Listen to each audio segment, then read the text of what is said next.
35 साल बाद पीलीभीत की सियासी विरासत बदली है।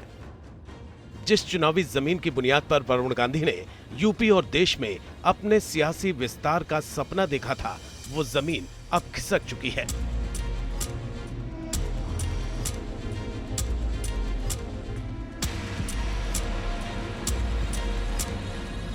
बदलाव बहुत बड़ा है, जख्म गहरे हैं। संकट के बीच बड़े फैसले की घड़ी है। न कोई पोस्ट, न कोई बयान। टिकट कटने के बाद वरुण गांधी की चुप्पी से कई सवाल खड़े हो रहे थे। टिकट कटने के बाद पहली बार वरुण गांधी ने जनता के नाम खुला खत लिखा है। बड़ा सवाल है कि आखिर इस खत का सियासी संदेश क्या है। 3 साल की उम्र में पहली बार पीलीभीत आने का जिक्र, अंतिम सांस तक रिश्ता होने की बात कहकर वरुण ने पीलीभीत की जनता से अपने इमोशनल कनेक्शन को दोहराया है। इमोशनल कनेक्ट के साथ चिट्ठी में एक जगह वरुण के सियासी तेवर की भी झलक दिखाई देती है। वरुण ने लिखा है कि मैं राजनीति में आम आदमी की आवाज उठाने के लिए आया था। ये करता रहूंगा, भले ही उसकी कोई कीमत चुकानी पड़े। 2009 में इस सीट से सियासत के नए नवेले राजकुमार के रूप में वरुण गांधी ने सियासी डेब्यू किया था। 15 साल बाद उनका सियासी साम्राज्य छिन चुका है। सियासी अस्तित्व खतरे में है। वरुण फिलहाल शांत हैं, लेकिन क्या ये आने वाले तूफान के पहले की शांति है? क्या आने वाले दिनों में कुछ बड़ा करने वाले हैं वरुण गांधी?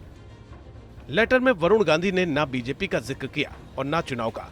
बुधवार को ना वो बीजेपी प्रत्याशी जितिन प्रसाद के नामांकन में शामिल हुए। अहम सवाल है कि आखिर वरुण के दिमाग में चल क्या रहा है। वरुण गांधी भाजपा के 2 बार से एमपी रहे हैं पीलीभीत से, तो ऐसे में जो उनका जो पत्र है पीलीभीत की जनता जनार्दन को, वह कहीं न कहीं वह मैसेज एकदम स्पष्ट रूप से दिखाई पड़ता है कि वह मार्मिक पत्र है और वह राजनीति की गुणा भाग से इतर वह पत्र है उनका। अब जब उनका टिकट नहीं मिलता हुआ दिखा, तो वह इस तरह की मार्मिक पत्र से निश्चित रूप से पीलीभीत की जनता, उनके लिए जो सहानुभूति की जो लहर दिखाई पड़ रही है अंदर खाने में, वह कुछ न कुछ चुनाव में दिखाई पड़ेगा आपको। इसमें दो राय नहीं है कि केंद्र सरकार के खिलाफ बार बार बयानबाजी की वजह से वरुण गांधी को बीजेपी की टिकट से महरूम कर दिया गया। लेकिन अगर बीजेपी में वरुण गांधी के कम होते कद की बात करें तो इसकी शुरुआत बहुत पहले हो चुकी थी। 2014 में वरुण गांधी को पार्टी के महासचिव पद से हटा दिया गया था। वरुण गांधी से बंगाल बीजेपी की जिम्मेदारी भी वापस ले ली गई थी। 2017 के यूपी विधानसभा चुनाव में पहले 2 चरणों में प्रचारकों की लिस्ट में वरुण गांधी का नाम नहीं था। अब टिकट काटकर बीजेपी ने वरुण को पार्टी में उनकी हैसियत का संकेत दे दिया है।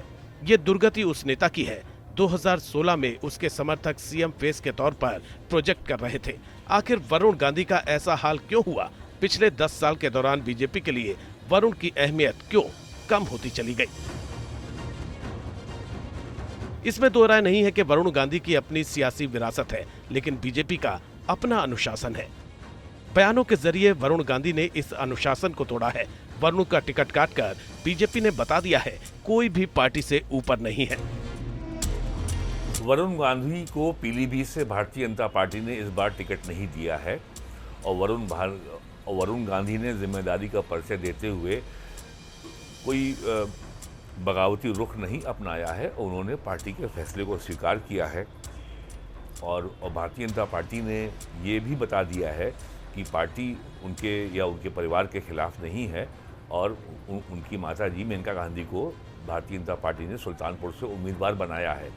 तो हम ये कह सकते हैं कि भारतीय जनता पार्टी ने वरुण गांधी को एक रिफॉर्म सेंटर में भेज दिया है, एक सुधार गृह में भेज दिया है। हालांकि मेनका गांधी को टिकट देकर ये संदेश देने की कोशिश जरूर की गई है कि अभी परिवार के लिए सब कुछ खत्म नहीं हुआ है, लेकिन सवाल वरुण का है। वरुण गांधी का अगला सियासी कदम क्या होगा? क्या वरुण किसी और जगह से चुनाव लड़ेंगे? सियासी कयासों का बाजार गर्म है। सवाल कई हैं और जवाब सिर्फ वरुण गांधी के पास है। T news nation.